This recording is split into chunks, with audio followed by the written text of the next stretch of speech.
like that. Yes, you. He Ain't Heavy. Ooh. It's a good one. That's a good one. That's from, we haven't done this one in a while. That's our first album. I remember singing with my brothers. Back in those days, it was one mic.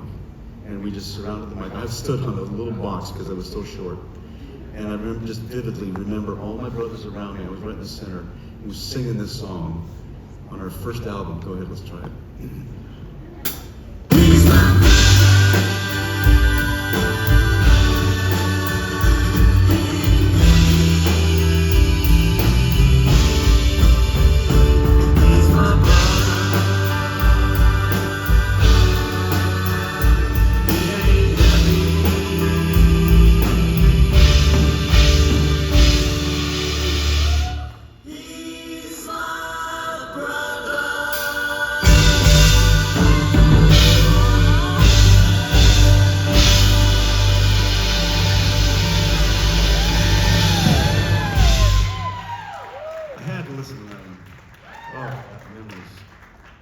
Yes.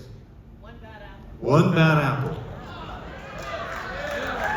Oh my goodness. You go from that song to One Bad Apple? That's the same album. It was on the same album. Oh, did you see it on there? No. Oh, you just made it up. Your timing is unbelievable because we're out of time, and I always close with One Bad Apple. You are amazing. Have you seen this show before? No? But I do a special version. What's your name? Leanne, this one's for you. By the way, this interesting story, Leanne. One Bad Apple was actually written for the Jackson 5. Oh. Michael told me this. It was written for them, and they passed on this song. And we got the song, we got the #1 record on it. And do you remember Mike's song, Ben, the two of us? I was over at his house one time, and I said, Mike, I got one on you. You remember your song, Ben? That was my song. You guys, this is a true story. It was written for me to sing. And the reason I didn't record it is because I was on tour with my brothers, and they had to get the movie done. Oh, what's the name of the movie?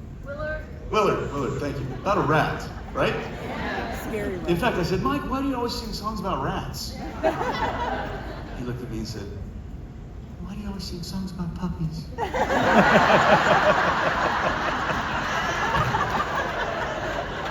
didn't say that. Anyway, I was on tour. They had to finish the film, and the producer said, well, there's this little kid named Michael Jackson. He's got a high voice. Let's get him to sing it. It became Mike's first #1 solo record. 40 years after he released his version, I decided to record my song. Then the two of us need no more. We both found what we were looking for.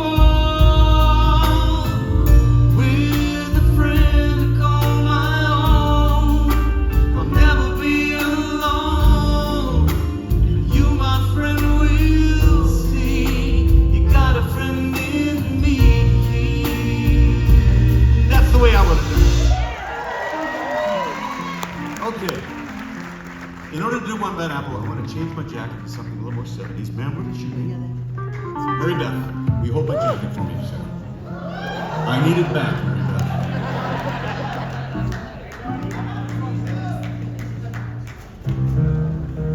All right, let's go to the 70s. Oh, I feel like a teenager in this thing.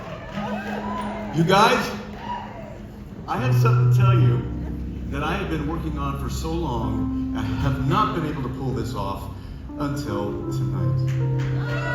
You guys picked the right show to come to. You are not going to believe what I'm about to tell you. My brothers are here tonight.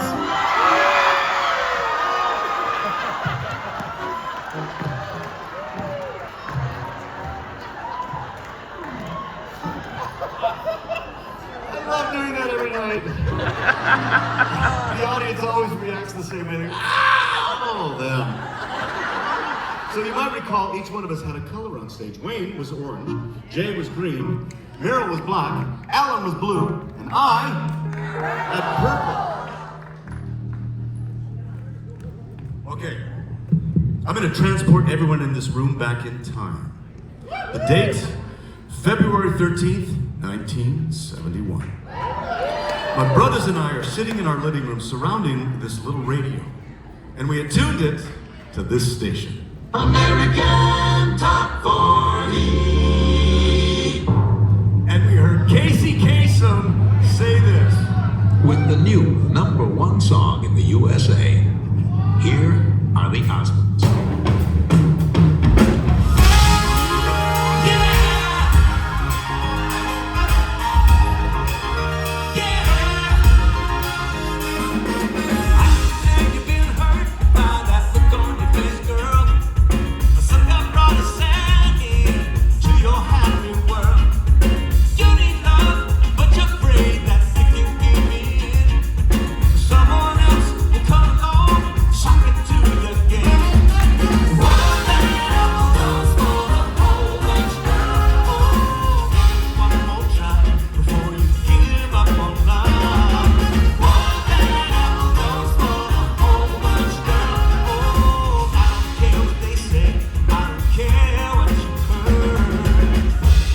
You might be familiar with the lyrics of this song, but not very many people know this next verse.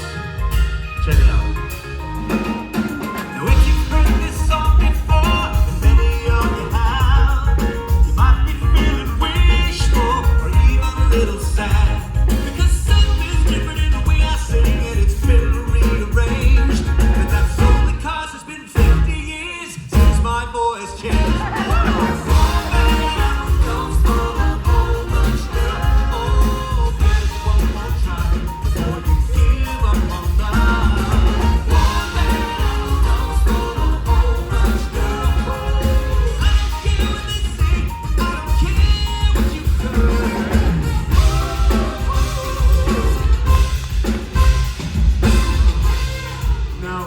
Since I can't hit the high notes anymore, I had an idea.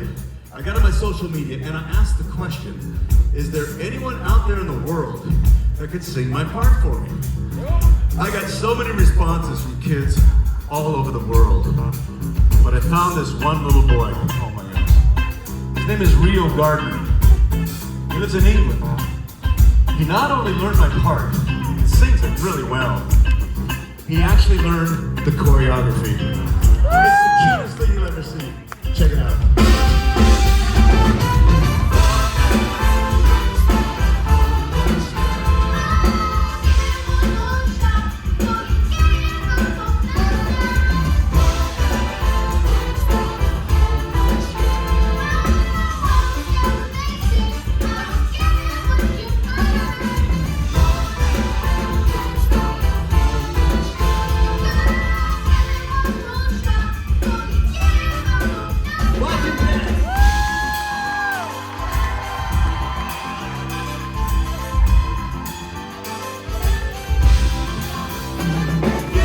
Rio.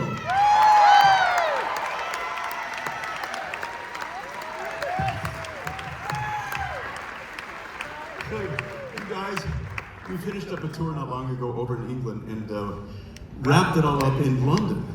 Rio lives in London. He came to that last show. He got on stage with us and did it live. It was so cool, wasn't it, you guys? That kid's gonna be a star. Oh my goodness. By the way, speaking of England, my brothers and I had a hit over there in the early 70s called We're Having a Party. And that's exactly what we're about to do. During this song, and we're gonna be going crazy up here, during this song, we bring out all these balls that light up. We toss them into the audience. Now, you guys, when they're bouncing up all over the place, don't be spiking it to anybody, okay? But if you see it up, sitting on the ground or on the floor, pick it up, keep them bouncing. Do not throw them on stage because we're gonna be going crazy up here, all right? And so I suggest you put your phones down, because if that ball is coming to you, you're going to know it. And all of you at the tables with drinks, good luck.